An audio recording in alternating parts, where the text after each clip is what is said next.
Hello. Hey, Luke. Hey, Dr. Hi, Lee. hi. Hey Adele. How are you? Okay, sing us a few lines. I wouldn't be doing this if I'm the actual singer. Okay. All right. Just so you know, Adele, we're recording this conversation for YouTube and also of Spotify. Yeah. And welcome to this is I can say welcome to our channel or welcome to the recording podcast for Barbell Matchas. It's nice to finally speak to you in person. Oh, sorry, speak to you. Oh, Okay. Yeah, thank you so much for having me. yes, yes, yes. Thanks for coming on, actually. Yeah. Okay. So we had, I think, was it your friend and colleague Ziling? Yeah. Yeah, on the podcast. Yeah, I This saw was that. yeah. We released it this week, and we wanted to. She's a nutritionist, and you're a dietitian. That's correct. Yeah.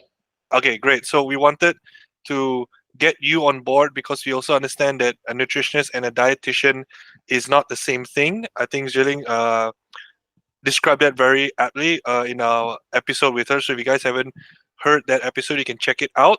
All right. So we have you today uh, to discuss rather four topics. It doesn't have to be very in depth or very lengthy. We just want to get your personal point of view, what insights you may have to offer in regards to each of these topics, and obviously how our listeners can implement this into their daily lives. So, if you could Hmm. share your insights, your experiences working with individual, even your own anecdotal uh, experiences, would be a great help to our listeners. Does that sound okay? Yep. Sounds good. Awesome. Okay, very good. So let's get straight into it. The first topic is regards to nutritional strategies for fitness goals. Now, I see in your social media you are also an active person. That's very great. We Arve and I love that about people who practice their craft. They also are active. They walk the walk basically, right? And so, what nutritional strategies can you or do you recommend for someone looking to gain muscle, lose fat, or even improve endurance? Now, before you explain your result, I want to just give a little bit of context. This episode is for the general population. So when we say gain muscle, lose fat, improve endurance, we really are just addressing the probably average Joe because athletes, on the other hand, are just a completely different ballgame. Yeah. Mm, mm. Okay. Okay, cool. Yeah, so these are all very, very different goals, but in terms of nutrition, that baseline of a healthy eating pattern still applies. So things like a wide variety of fruits and vegetables, your lean proteins, your whole grains, your dairy, your healthy fats and oils, being mindful when you eat, practicing portion control. All of these basic patterns apply to all of these goals, regardless of Hmm. which one you choose. Okay. And then depending on which one is your goal, then there will be slight differences in terms of things like overall amount, specific food choice within those food groups, and things like meal timing and frequency. So, for example, muscle gain, training is going to be a super important Yeah. component because that is where the stimulus, where you get your stimulus for your muscles to grow. And I mean, you can't eat your way to more muscle. You definitely need that training bit. So I think there are two extremes here. So some people they undereat, don't train enough, can't grow muscle, and then on Yep. the other spectrum, don't train enough, but overeat or eat a lot of focusing on a lot of the food side of things. So I guess we need to strike a good balance. Mhm. Um, so I think really, really need to get on a proper strength training program. That's what people really need to do.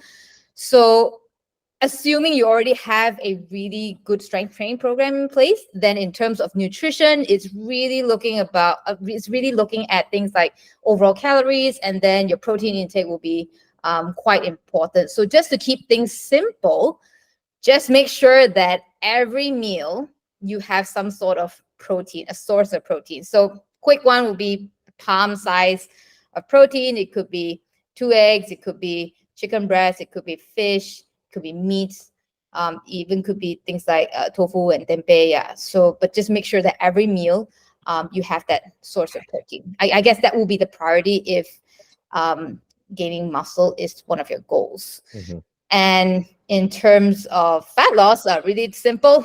Calorie deficit, that's what you need for fat loss. Again, that baseline of healthy eating still applies. Just to keep it simple for people, I would focus on creating a regular eating routine. I feel that's one that is really important, because this one will contribute to things like being mindful of what you're actually having throughout the day, because these days when we see food, we eat food, right? So having that regular eating schedule for yourself, then you're able to assess for yourself, like how many meals are you having in a day, and whether or not that slot is your eating slot, or are you just eating because food is there. And then instead of like snacking throughout the day. So that's one, regular eating schedule. And just be mindful of things like sugar sweetened beverages, because these can add up easily, sauces and oils in cooking and when eating out. This would be key things to look out for if we're talking about losing fat. I mean, this is of course thinking that you don't want to count calories and things like that, right? So so simple, create a regular eating schedule, and then be mindful of your sugar sweetened beverage or all your snacky foods, and things like that when we talk about fat loss. Yeah. Okay. I mean, just an extension on that, Yeah. Adele. Just two follow-up questions. I mean, there is a subgroup of people that always say that, not always lah. I mean, at least they're saying that calories don't really matter. Calories in, calories out doesn't really matter. Which I think me and Luke don't agree with, especially when it comes to fat loss. Because that's basic law of physics, actually. Yeah. Okay. And then of course there is the subgroup that goes on a tangent that you can eat whatever you want, as long as you're in a deficit, you are fine. Yeah. So you get these two extremes of Yes. people, that are parading in the social media space. So what's your take on that? Definitely, calories definitely do matter. That's one thing. Okay, so we established that calories do matter. All right. Calories 100% matter. When you say calories don't matter, you're either doing it wrong, you're either calculating wrong, which is understandable, because it's very, all the calculators are just based on just formulas and things like that. You still need to account for there's so many things like your history, your body composition, all of these things play into that. So it's either you worked it out not that accurately, or you're probably not tracking that accurately. And that's why you may say that calories may not work, but at the end of the day, it still is. So so we've established that. And then on the other end, yes, technically speaking, if specifically fat loss is your goal, technically speaking, you can eat whatever you want as long as you're in calorie deficit. But of course, if you do that, you risk things like your health for sure, because if you're not paying attention to what you're eating, that's going to have effect on your overall health in general.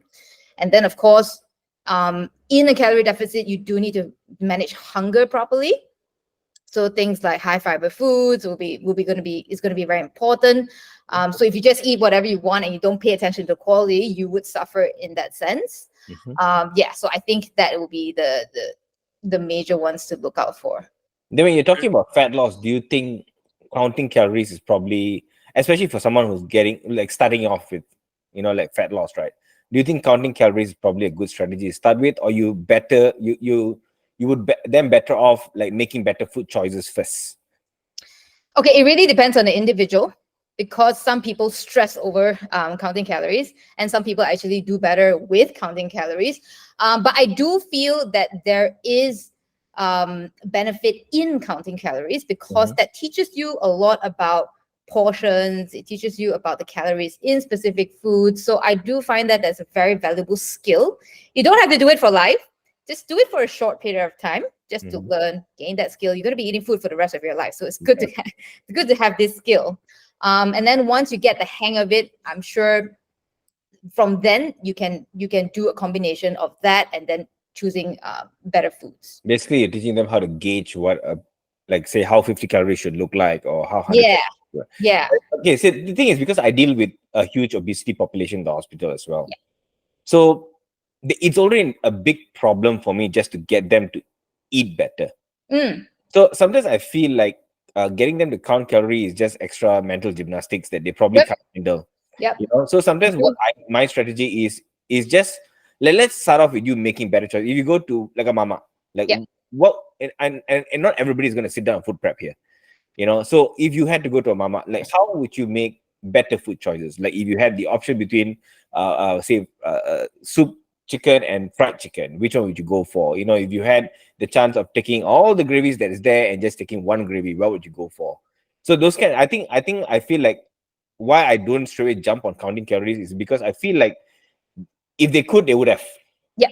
You know, and these people have been struggling 10, 15 years of their life handling their weight. And I guess just getting them to navigate just a better relationship with food first is probably a good strategy. Then I can make it a bit more complex as things are getting better. What do you think about that? Yep, I definitely agree with you. So yeah, just keeping it simple, whichever works for them. Normally in that sense, also I will always say, if let's say you really want to do go for fat loss, calorie deficit, just look at what you're eating at the moment, and then see how can you maybe decrease some of that in terms of the portions. Can you, yeah, like you said, make better food choices? What are you having as a snack? Yeah, these are important things to discuss. And yeah, absolutely, that's a great strategy. Excellent. Okay. So then in the beginning you mentioned something along the line. Sorry, you not something, but you mentioned that the person cannot like use training to sort of build the muscle if the nutrition is not there, right? Mm. And likely the other way around as well. Yeah. So between training and nutrition, which would you think, or sorry, which would you say is the more important catalyst in regards to the person achieving their goal? Which goal? Fat muscle gain or fat loss? I would What do say both would definitely come together. you, If muscle gain, definitely training, that will be your key one. okay. But fat loss is definitely a combination of both. I mean, if training could cause Optimal. fat We're loss, talking optimal. if Optimal. training could cause fat loss, look, I'll be very, very slim right now. I would have Okay. six packs all day long. Okay, fair enough. Fair enough. Yeah. Okay, great. So, thank you for your insights on that first question. Very insightful. I think Arvin and I agree with you on many of the points that you made. Although that nutrition isn't exactly 100% our forte, even myself, I'm still learning new things every single day. So it's good to get like a first hand point of view from someone like yourself. So now moving on to the second question or second topic for discussion is regards to nutrition and chronic disease prevention. Now, before carry on, do you have experience working with the uh, not so healthy population? What do you call it again? Maybe non-communicable diseases like what? Yeah. Hypertension, diabetes. Yes. Yeah. Yes, I do. Okay. What is your which of the demographics have you worked more with? Is it like overweight individuals or like sick patients? Any what kind of diseases? Like, is it like obesity specific or? Yes, a lot of overweight, obesity, weight management clients, also with chronic diseases, things like type 2, heart disease, stroke, cancer. Yeah, these would be the common ones that I see. And Would you right say now, that, sorry, would you say that those people who have diabetes, hypertension, cardiac problems, they kind of have probably like the same issues? Because you know, like there's a saying, there's tiga serangkai, right? You know, normally you get diabetes, hypertension, and heart problems. They just Yeah. come together. You know, you get one, the next one is on its way. You know, so do you feel like the challenges you have with this subgroup of patients or clients are kind of similar when it comes to nutritional advice? Yeah, I would say so. Definitely. Okay. okay, So anything specific that would you do for diabetics that you don't do for hypertensives, or anything specific that you do with hypertensive that you don't do with diabetics or anything like that? Oh, it really depends on what their history, their medical history. Yeah, I do consider quite a lot of things when I do an assessment for that individual.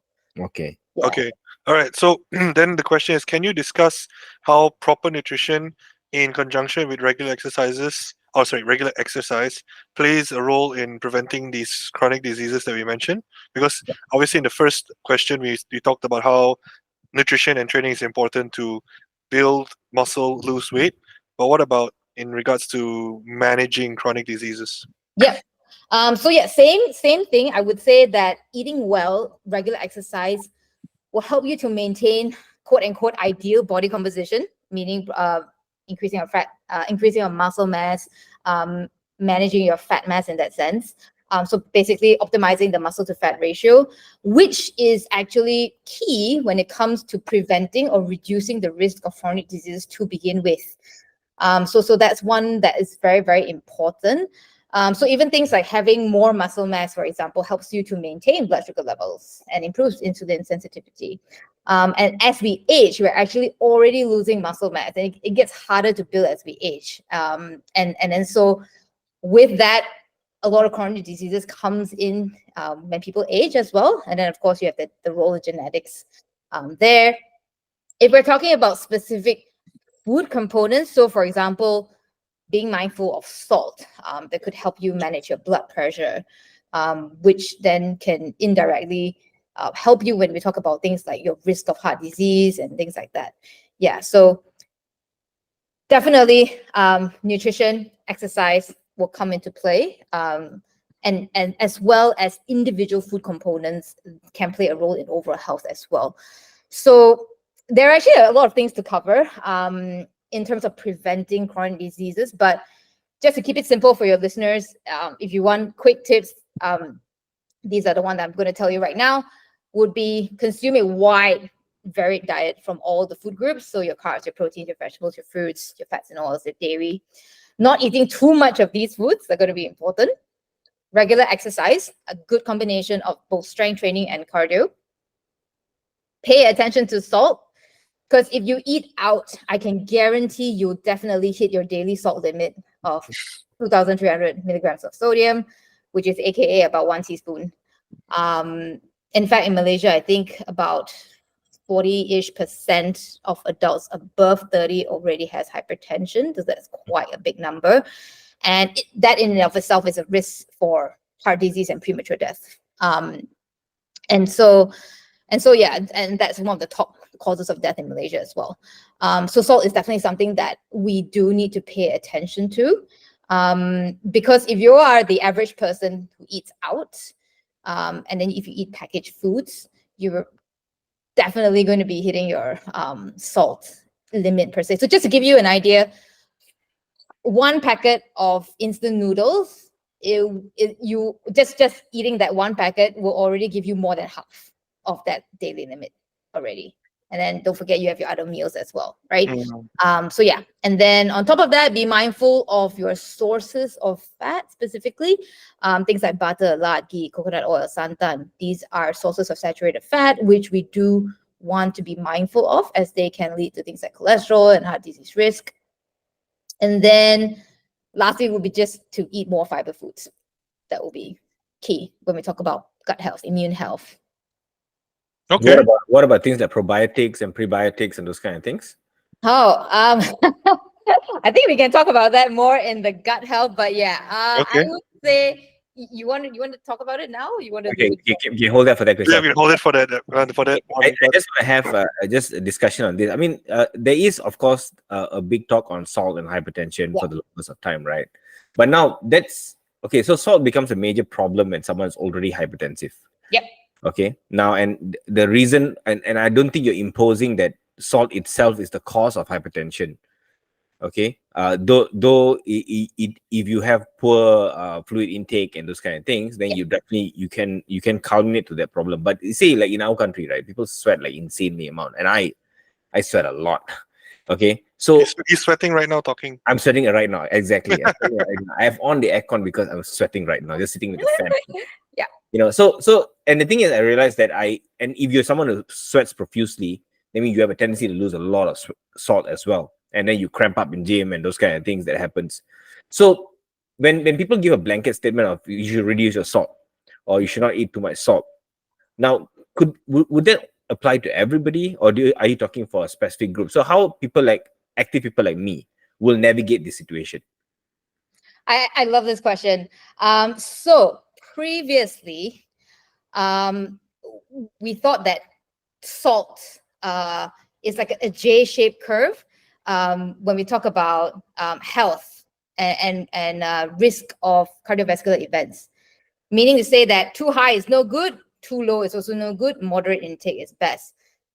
But now we know when proper studies are being conducted in how they collect the okay, so just to give you some background, so most studies, when we look at salt, they rely on one single 24-hour urine collection, okay, which is useful for estimating average salt intake in populations. However, it may not be suitable to estimate individual sodium intake, and using that to assess overall cardiovascular and mortality risk. So one study, I can probably provide the link later. When multiple 24-hour urine samples were used instead of just one 24-hour collection, the hazard the ratios for cardiovascular events and mortality changed up to 85%. So yeah, so meaning to say that it's not a J-shaped curve, it's a linear curve. So less is quote unquote ideal or better, even if you are of normal, so to speak, blood pressure, even if you have normal blood pressure. Now, yes, you are right that this information probably would not put it across the board. For example, if you're an athlete, you sweat a lot, you train a lot, especially in the heat. Yes, there is a need to replace. Again, really depends on the context and the situation here, because as I mentioned that now electrolytes are a bit of a controversial topic here as well.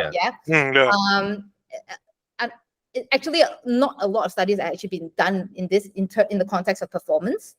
In terms of improvement, or whether or not individuals even need it in the first place. Now, I would say that if the athlete, hot weather, trains a lot, but you have a good combination of eating out and you salt your food, you eat normal foods, I would say you're not at risk of like a huge decrease in that sense. But if you're someone who cooks 100% of your own meals, you don't salt your foods, because I know athletes do that as well. Some people, they don't salt their foods at all. They don't eat out. They don't eat packaged food. They eat quote unquote like completely quote unquote clean foods, right? And then yes, then these will be, then these individuals would probably need to salt their foods in that sense. So I think the context of who we're talking about is quite important. I would say the general population really not at risk in that sense. Okay. Unless you're really doing like a lot, heaps of exercise in like a super hot sun, or you're like a super salty sweater in that sense. Yeah, I think that's so interesting, because it's quite the opposite in when it comes to bodybuilding, because we generally salt all our meals. Yeah. We always salt all our meals because we need to keep a sodium level at an optimal level for developing the pumps in the gym, in the weight room. And the funny thing is, we also there's a set amount of sodium that you should be consuming again in a day, but sometimes like we tend to go a little bit over, because number one, I feel like the larger you are as an individual, so you can afford a little bit more than general amount. But generally speaking as well, we typically salt our foods because number one, sodium helps with the pumps, and if we're not getting that, it's very difficult for us to like sort of progress in terms of performance wise. But like you mentioned just now, electrolyte balance is such a complex topic, especially in the realm of bodybuilding. It's quite literally make or break your look on stage.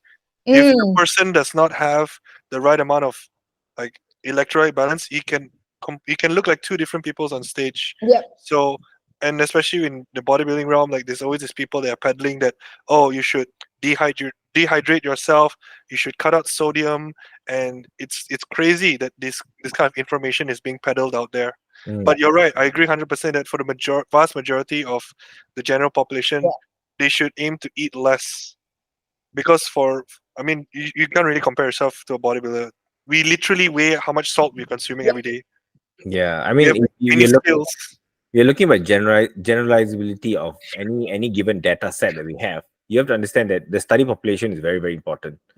So if you're doing general recommendations based on a study population that's 70 kilo males or females, and they're mostly sedentary lifestyle or just lightly active lifestyle, you cannot use that generalizability to everybody out there. So it's really, if you look at athletes, there are even some recommendations that say you should go up to about 4,000 milligrams a day, simply because that's how much you use up and the amount of sweat you produce and those kind of things. So I think that makes your job a bit harder though, Adele, because I guess you do have to learn to navigate this situation based on who we are talking Yeah, about. The absolutely. dynamics, Yeah, yeah. So that's definitely one thing that will continue to be a problem in, I think, the fitness or the nutrition space as well, because true. there's always going to be this person that says no, salt is bad, and then that person that says that salt is fine, and the person in between is like, which is good now, you know. And then when you're talking about saturated fats, right, it became quite a huge problem. I realized that the keto peddling doctors especially Yeah. you know have said that, oh, suntan is fine and saturated fat is fine, and Hmm. cholesterol doesn't go up just because you eat a higher amount of cholesterol based foods and those kind of things. And of course that creates a lot of confusion on like the vast majority of cardiovascular related like research, right? Like, you know, that if you're taking very high cholesterol food, there is a tendency for you to also contain very high amounts of fat, and hence saturated fat itself can lead to more atherosclerotic plaques and whatnot and everything. So I think I do agree with you that saturated fat has to be modulated. But as a person who is also creating content, like how do you navigate this, or how do you like put this information out there that people should actually do pay attention to it, and how do you support that? I would say if you're putting out content for the general population, I think it's quite important to keep it general because, as you mentioned, like, athletes, it's a very small subset of the population. Mm, Which mm, not everybody is gonna do that. Not it won't apply to everybody. And the reason why I say this is because I do know of individuals or clients who are not in that population of, like, let's say extreme like athletes or whatnot, but and then they see this kind of information that is actually tailored to them. For example, let's use the salt one, and then they start like huge amounts of salt everywhere when they're not even active in the first place, or not that active to that kind of level. So yeah, so I think when it comes to content on social media, it's very tricky to navigate. You definitely cannot appeal and make everyone happy. also Yeah, trying to squeeze it all in 30 seconds, right? yeah, yeah. So yeah, so I think keeping it really general, simple tips. This is what people need. I don't think people need anything crazy or anything. Well, we are looking for crazy things to do every now and then, right? But really, the basics. If people just do it consistently, do it more often, your health will improve by a lot already. But Instead that's of the like, thing, when we make content and people tell people, oh no, you just have to moderate it. It is I just boring content. Because like, nah, it's not dramatic enough. I know, yeah, exactly. They want something extreme, you need to Yeah. tell me what I cannot eat, what I need to cut out like right now, then I'll do that. But if you ask me to moderate that, I'm not gonna do that. Yeah, you can throw the responsibility back to them that you moderate it and you'll be fine. They'll be like, no, I actually want Yeah. like black and white guidelines. Yeah. It's bad enough their attention span is very short. Now they want direct answers. If after 10 seconds you're not giving them a yes or no to their question, right? They're just like, Next. nope, next, skip Yeah. story, Yeah. skip story, and All like right, all right. it's That's it's good. it's yeah, it's frustrating. But like we all know that it's always like it depends. What is the context? Yeah. If people ask you a question, hey, what do you think about this diet? And then you're just like, okay, sit Where do I down, sit down, sit down. Okay, order a coffee. It's gonna take a few hours. start? Yeah. But we try our best to make the content as informative as we can. All right. I mean, what would I know? I just make content about funny stuff. So Yep. And sitting on people. sit Yeah, I've down, seen people. that. I'm just taking a break from my usual content. I'll get back on the educational one soon. Okay.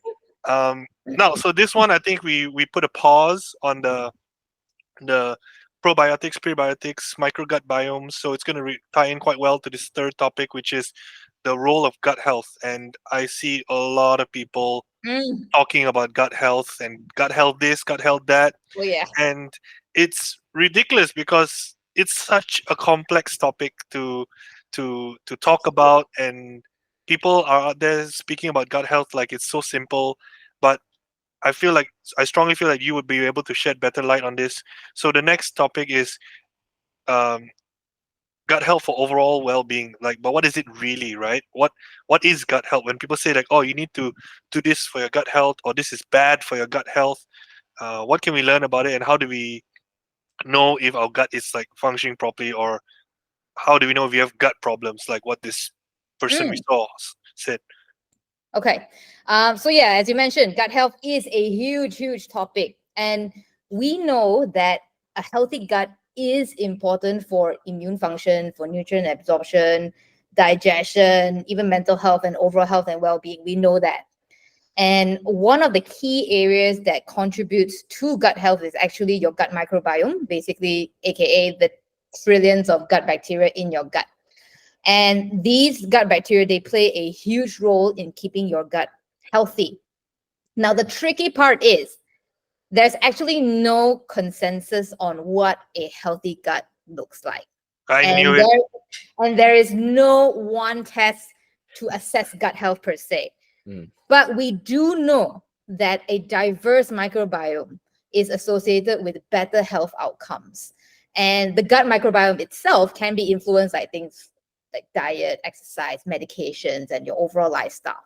Okay, so how do we know if your gut is healthy? As I mentioned, there's no simple test, but a thorough assessment looking at things like your medical history, your potential gut symptoms like bloating, gas, abdominal pain, discomfort, diarrhea, constipation, nausea, vomiting. How frequent are these happening? And so on and so forth. And from there, I guess you kind of do like an elimination of potential medical issues. You rule out what it could potentially be.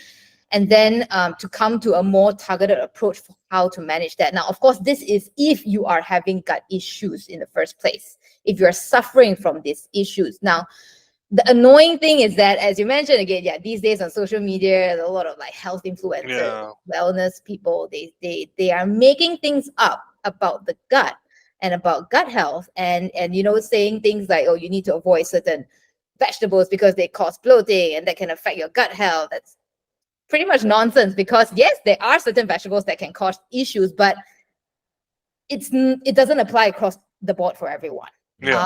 It always needs to be tailored to that individual, and consider so many other factors when we talk about gut health. So yeah, I guess that will be, if you are really having gut issues, I would say talk to your healthcare professional, let them do a proper assessment to go through it. Don't just saying that, oh, this will cause thinking, because a lot of things right now, I would say there are two extremes again. So on one extreme end, you will get people who are suffering from gut issues who are not getting the proper help and attention that they need. And then on the far end of the other spectrum, everything is down to bloating, everything is down to gas. But it could just be, after you've had a meal, yes, your stomach is just distended from that. It's absolutely normal. So that's why I did mention at the start, is it pain? Is it discomfort? How frequent is it happening? All of these things you really do need to take into consideration before you assess that situation, not just from one time that, I have bloating and then is something wrong with my gut health? Is it not healthy? Yeah. So that's for how you go about it. If you feel like you have gut issues, get a proper assessment to find out. And I know that although we don't know what a healthy gut looks like, I can guarantee you that a diet rich and high in your fiber food, so things like your fruits, your vegetables, your whole grains, your legumes, these will definitely benefit your gut. This is the one thing that I can say for sure. And to bring back the question on like probiotics and prebiotics, right now, again, a lot of products out there claiming to have some sort of gut health benefit. I would say, again, the research in this area is very difficult and challenging, because first of all, context of population, how is this research being carried out? What are the tests that they even assess? Is there a biopsy done? Is it stool analysis? And even if you look at stool analysis, is that reflection of the bacteria in your gut in the first place, or is it just that? So yeah, so there are many things to consider as well. So even in research, it's pretty gray as well. Of course, it's I would say it's getting better. The methods are getting better, but at the moment, there's still a lot of gray areas in that sense. We do know for sure that certain strains specifically do have gut health benefits, but they are limited to those specific strains, and it needs to be in a specific number. If let's say you're buying a product, it needs to be strain specific, it needs to be a certain amount for it to actually have a health benefit in that sense. So I know that a lot of products out there don't meet this, so to speak, criteria. Mhm. So like I said, very simple. You don't need to waste your money on prebiotics. Just focus on eating high fiber foods. That's the one that I can guarantee will definitely benefit your gut health. Yeah, you realize that gluten has been thrown under the bus way too many times, you Oh know, yeah, and absolutely. gluten is the all cause of bad gut health. And I think a lot of the fear mongering has gotten to a lot of people thinking that any form of gluten, even if you don't have any sort of allergic, or I mean celiac disease is the extreme, Yeah. but everybody who avoids gluten is avoiding like they have celiac disease. So Yeah. I mean, what would be your take on gluten? I mean, is it bad, is it good, or is it really depending on a person? That's it. Yeah, it really depends on the person. That's it. So, as you mentioned, people who really need to avoid gluten is people with celiac disease. That's definitely. And then there's again, unfortunately, the people who seem to be intolerant to gluten. Again, there's no test for it. You just probably need to check. But the thing is that it may not be gluten. It may be another component in the food. Yeah, so it could be FODMAPs, for example. It could not necessarily, but because gluten is in, like, if let's say people cut out gluten, they actually cut out the foods that are potentially high in FODMAPs as well. So when they do all that, they probably by chance they improve their gut symptoms, and then they pin it down to like, oh yeah, it's gluten, but it could potentially be something else.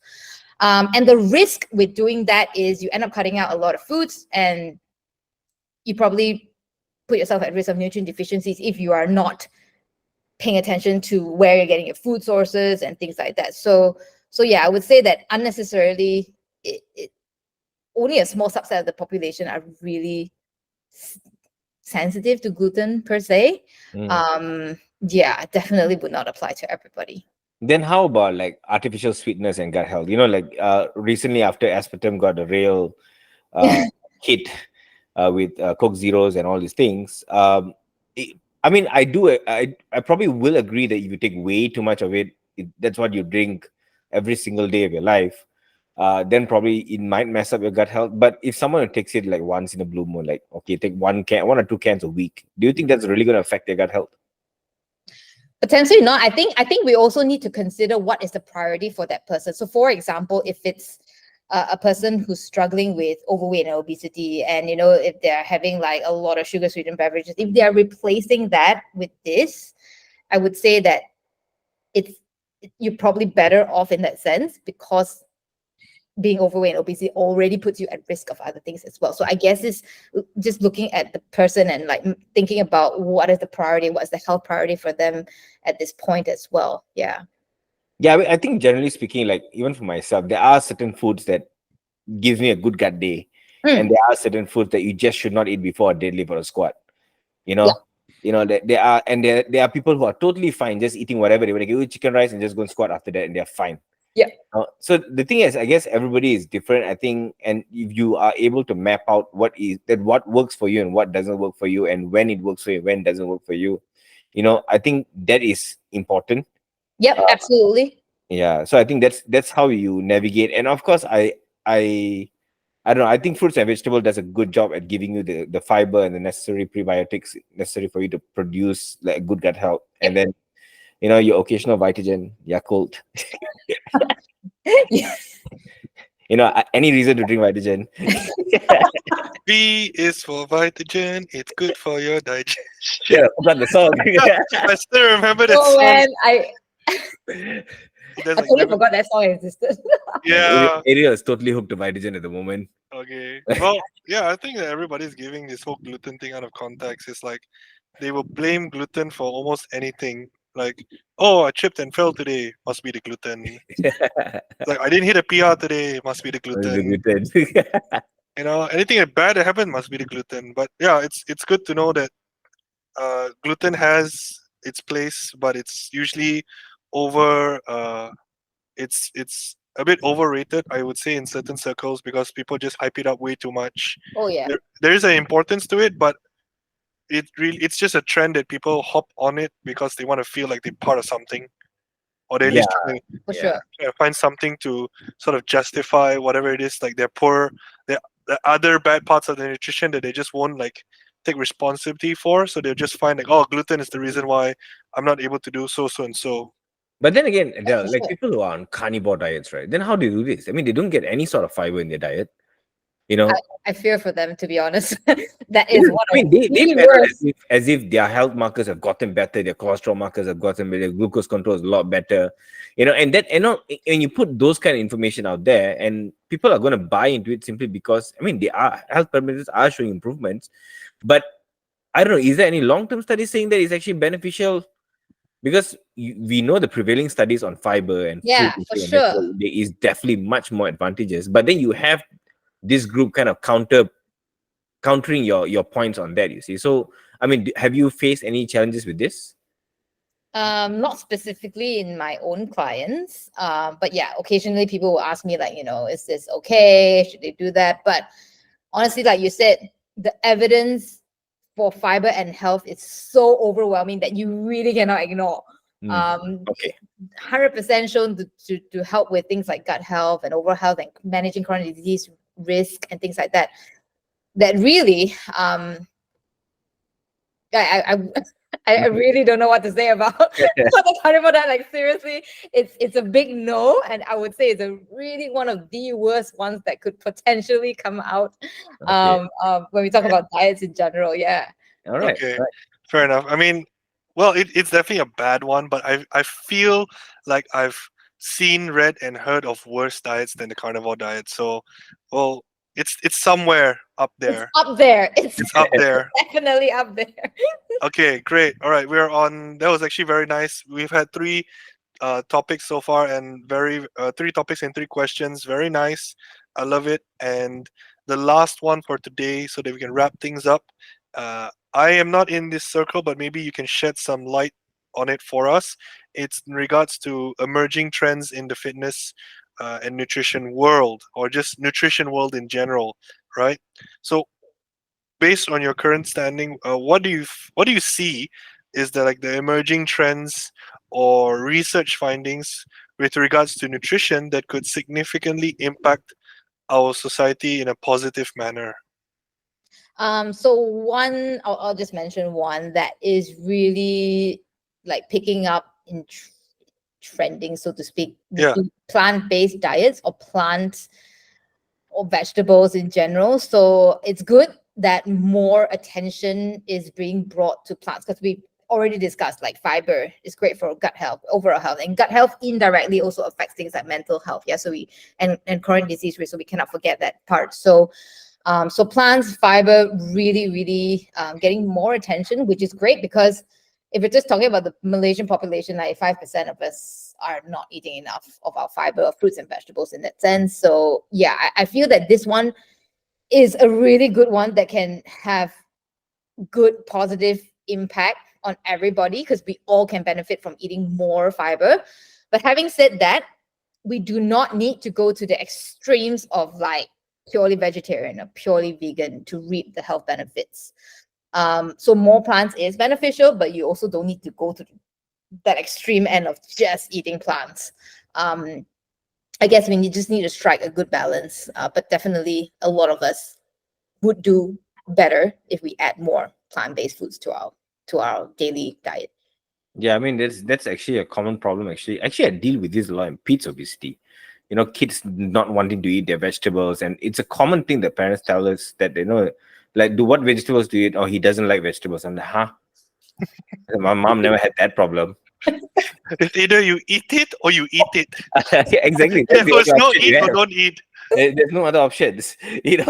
So the thing is, I'm struggling to understand why is there such like a difficulty for children, especially, to kind of get uh plants or any kind of vegetable into their diet. I mean, what would, or how can we help them with this, or how can we improve the intake, and how can parents, because me being a parent as well, how can we actually improve this?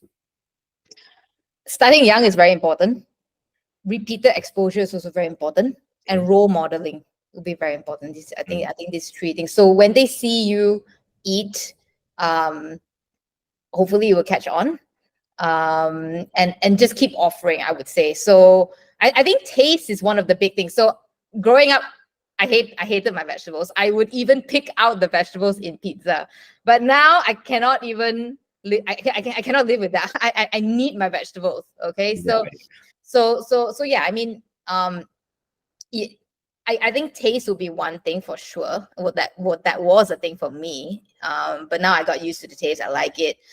And I also see the health benefits of it. So that's so I think telling them like what this is good for can also be beneficial as they grow older, of course. When they understand what you're saying, or you can even say things like, uh, orange vegetables are great for your eyes, for example, help you see, I things see like that. that. So you kind of link that, or like red is good for your heart. So make it fun, but I think role modeling, repeated exposure, starting young, these are key things to really try, and really it's just all about trying again. Because so my daughter is 2. She hated carrots, but I still put it in front of her, and now she started like tasting it, which is a good start. And when she sees me eating like raw carrot, she wants a taste, so I would let her taste. So I guess those are like small steps. And then and just keep giving them it. I Food. guess. All right. All right, I like how you mentioned that as a kid you used to hate your vegetables and then now you're eating your vegetables. So how does that how does someone in that position also make vegetables a part of their diet? Because you mentioned as a kid, right? But what if there's an adult or a teenager who's uh, maybe been unfortunate enough to not have a role model, not Mm, be taught about this? So I still know that there are adults that do not eat their vegetables. yep. So how would you go about advising them? Because okay, taste is definitely one, and because we live in a society where food is very very palatable, vegetables on the other hand probably not as much unless it's deep fried in something. Then people Mm, most likely eat it. But how do we get adults to develop a habit of seeing the importance of including vegetables into their diet? yeah, good question. So I would say it's never too late to start, at whatever age you're at. And the second one is just make a list of 3 vegetables that you're willing to eat as a start. I'm sure you can find 3, okay? Because I have clients who hate veggies and they can give me 3, okay? Even if you include things like, onions or things like Hmm. that. Yeah. I still like, go ahead, do that first. Pick whatever. So it could be tomatoes, cucumber, carrots, there's so many things, right? So just pick 3 and just focus on getting those in first, and then slowly build on variety. So you do need to go in with a more open mind, and thinking like, and willing to explore different types of vegetables, different types of fruits or fiber, exploring different ways it can be cooked. So there's also like a misconception where people think that, I need to eat like salad, like raw, for it to be beneficial. No, you don't have to eat salads. Eat it whatever way that you want, cooked, raw, combination. Most important is to just eat it first in the first place. Yeah, Okay. will be my Okay, take. fair enough. Yeah, I think that's great. Like for me, my top three vegetables would be broccoli, broccoli, broccoli. Mm. Bodybuilding diet. But no, I think my advice has always been like follow the colors of the rainbow. Yep. Yeah, just make sure all your vegetables like you can start with Which 3. vegetable of yours is blue, bro? Huh? Which Which one vegetable of yours is blue? is a blue? You can say brinjal maybe. I don't know. You say colors of the rainbow. I'm like, what's the blue vegetable? Probably not all the colors of the rainbow, but you have your green, your orange, your yellow, Yeah, your yeah, red. Reds. that's true. Yeah, so purples are fine too. Yeah. But yeah, okay. So that is all for today. Thank you so much, Adele, for coming on.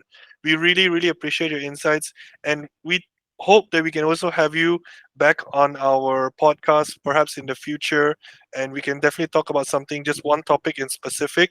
Yep. If you Sure. ever feel that you want a platform to sort of reach out to more of your followers or more audiences on a particular topic that you may be passionate about and you would like to share it, we would love to have you on. And for those of you out there who are listening, please go and follow Adele on her Instagram page. She puts out really, really, really good content. I've been following her for quite some time. Nutrition Track is her. Uh, that's the main account you post information But because this is, yeah, yeah, you have your personal account as well, right? yeah, I do. I do both as well. Yeah. So would you It's okay, would you we'll plug it in our caption. yeah, we'll plug in. Okay, so maybe if for our listeners that are too lazy to read the caption, what is your Instagram handle? So it's either nutrition track, one T word. Nutrition Track, TRACK, right? Yeah. Nutrition Track, okay, like tracking, good. Yeah. And And then my personal one will be Adele WLP. okay, so individuals can find you on these two platforms because both platforms you provide information, right? Yeah. That's wonderful. Okay, great. So we're gonna wrap up today's episode. Again, thank you so much for joining us, Adele. Thank you so See much you for having around. me. All right, see you around. Thank Bye you. bye. Bye. Bye.